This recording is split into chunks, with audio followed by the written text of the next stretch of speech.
జీ5 ఉండగా మీ favourite TV shows ని మీరు అస్సలు మిస్ అవ్వలేరు. Complete free. హిమ గురించే నాన్న ఆలోచిస్తున్నారు. నాన్న బాధంతా హిమ గురించే. అసలు హిమ పెళ్లికి నేను సపోర్ట్ చేసేవాణ్ణే కాదు, కానీ తను నా చెల్లి కాబట్టి తప్పని పరిస్థితుల్లో సపోర్ట్ చేయాల్సి వచ్చింది. అదే నువ్వు గానీ ఎవరినైనా లవ్ చేసుంటే నేను అస్సలు సపోర్ట్ చేయను శ్రీకాంత్.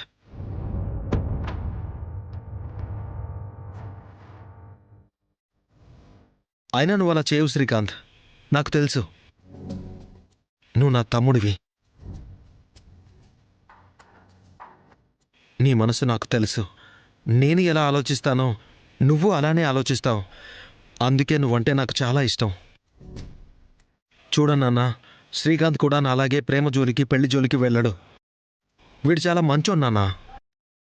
నువ్వు ఇలాగే ఉండు శ్రీకాంత్. ప్రేమ పెళ్లి ట్రాప్లో పడకు.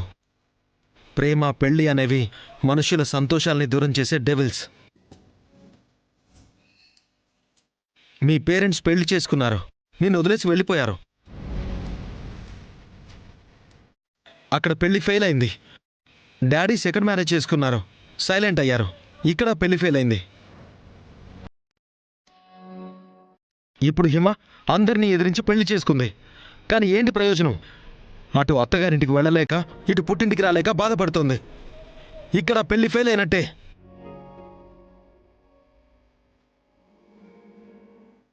ఫెయిల్యూర్ అనే పదానికి అసలైన నిర్వచనం పెళ్లి. అసలు పెళ్ళంటేనే పెద్ద ఫెయిల్యూర్. అన్నయ్య ఏంటి ఇలా మాట్లాడాడు? నోరు తెరిచి నా ప్రేమ గురించి చెప్పే పరిస్థితి కూడా లేకుండా చేశాడు. అన్నయ్య ఇలా మాట్లాడుతుంటే ఇంకా విష్ణు గురించి నేను ఎలా చెప్పగలను?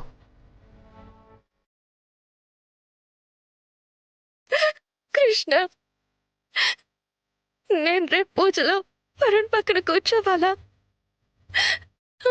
శ్రీకాంత్ మనసులో ఉండగా మరొక అతని పక్కన కూర్చుని ఎలా పూజ చేయగలను? ఇప్పుడు గణపతి పూజ అంటారు, ఆ తర్వాత పెళ్ళంటారు. జరిగేది అదే కదా కృష్ణ. అదే కానీ జరిగితే ఈ విష్ణు భూమి మీద ఉండదు. అక్క, ఏంటక్క, ఏంటి మాటలు? ప్లీజ్ అలా మాట్లాడకు, నీకు దండం పెడతాను. ఈ పెళ్ళి జరగదక్క. నేనున్నాను కదా, నేను ఆపుతాను. ఎలా ఆపుతావు కృష్ణ? నాకు అర్థమవుతుంది, ఈ పెళ్లి జరిగి తీరుతుంది. ఆ దేవుడేంటో నా తలరాత ఎలా రాశాడు.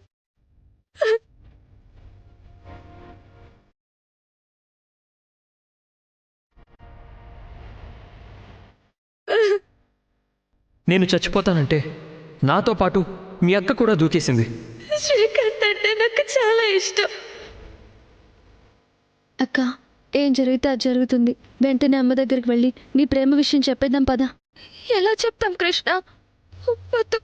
వద్దు అనుకునే ఇన్నాళ్ళు ఆగాము. నీ బాధని నేను చూడలేనక్క. వెళ్ళి అమ్మకు చెప్దాం పదా. వద్దు కృష్ణ, వద్దు. లేదక్క, అమ్మని ఎలాగోలా బతిమలాడతాను. అమ్మకి సర్ది చెప్పే ప్రయత్నం చేస్తాను. పదక్క, రా. జీ5 యాప్ డౌన్లోడ్ చేసి అన్ని ఎపిసోడ్స్ పూర్తి ఉచితంగా చూడండి.